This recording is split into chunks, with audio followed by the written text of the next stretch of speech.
Assalamualaikum warahmatullahi wabarakatuh. Selain Aisyah binti Abu Bakar, ternyata ada sahabiah lain yang berkontribusi dalam periwayatan hadis-hadis Nabawi. Ialah Furayyah, salah satu perawi wanita dengan hadis-hadis yang ia riwayatkan langsung dari baginda Nabi Muhammad SAW.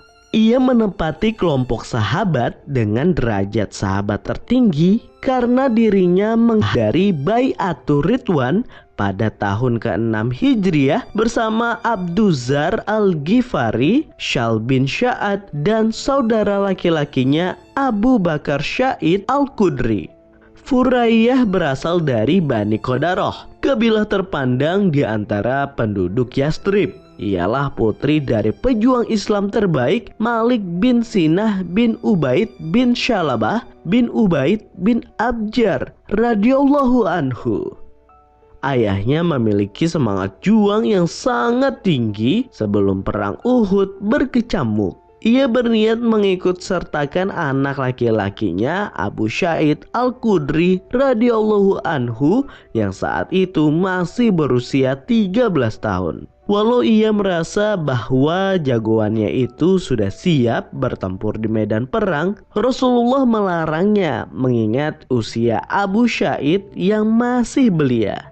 Namun Malik bin Sinan harus menemui ajalnya sebagai syahid pada perang Uhud dan menjadikan kedua anaknya yatim piatu pada usia yang masih belia. Meski kehilangan ayah tercinta dan ibunda Anisa binti Abdul Harisyah yang lebih dahulu menghadap sang pencipta, Furayyah dan Abu Sa'id tak gentar untuk tetap mengibarkan panji-panji Islam. Kepergian kedua orang tuanya mereka anggap sebagai ujian kesabaran. Suatu ketika mereka tak memiliki uang sepeser pun untuk memenuhi kebutuhan pangan. Abu Sa'id pun meminta saudara perempuannya itu untuk menemui Rasulullah dan melaporkan keadaan mereka. Akan tetapi ia mengurungkan niatnya saat mendengar Rasulullah berkhutbah di Masjid Nabawi. Rasulullah berkata, barang siapa yang menahan nafsu karena Allah Subhanahu wa ta'ala, niscaya Allah akan mencukupinya.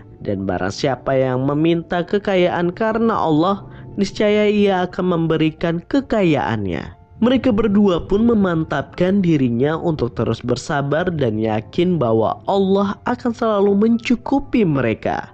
Karena kesabarannya, ada saja rezeki yang datang pada adik kakak itu dari segala penjuru yang tak mereka sangka. Furayyah binti Malik sebagai perawi hadis, selain terlahir dari keluarga pejuang, Furayyah juga terlahir dari keluarga yang agamis. Ayahnya adalah seorang perawi yang rajin meriwayatkan hadis. Begitu pula saudara laki-lakinya Abu Sya'id Al-Khudri yang menempati urutan ke-7 sebagai perawi dengan riwayat hadis terbanyak. Begitu pula Furayyah, namanya tercatat sebagai salah satu periwayat hadis dari kalangan wanita. Setidaknya ada 8 hadis yang ia riwayatkan. Meski tidak sebanyak periwayatan Aisyah binti Abu Bakar Al-Shiddiq ataupun Ummu Salamah. Namun hadis yang ia riwayatkan dijadikan pijakan sebagai para ulama fikih. Salah satunya adalah hadis tentang masa berkabung atau iddah bagi wanita yang ditinggalkan wafat suaminya. Dalam hadis yang ia riwayatkan menerangkan bahwa janda yang karena suaminya wafat harus menjalani masa berkabungnya selama 4 bulan 10 hari.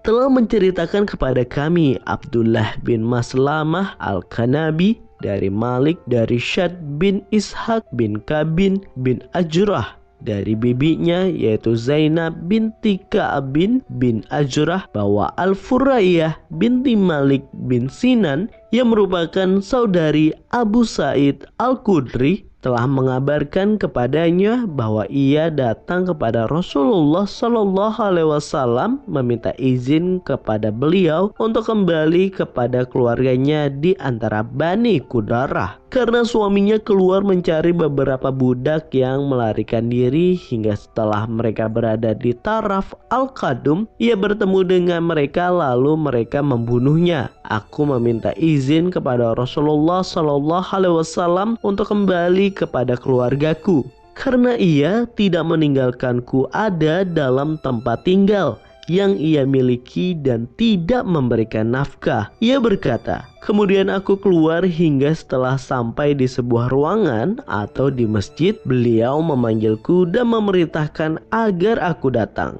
Kemudian beliau berkata, apa yang engkau katakan? Kemudian aku kembali menyebutkan kisah yang telah saya sebutkan mengenai keadaan suamiku. Ia berkata, lalu beliau berkata, tinggallah di rumahmu hingga selesai masa iddahmu. Ia berkata, kemudian aku beridah di tempat tersebut selama 4 bulan 10 hari.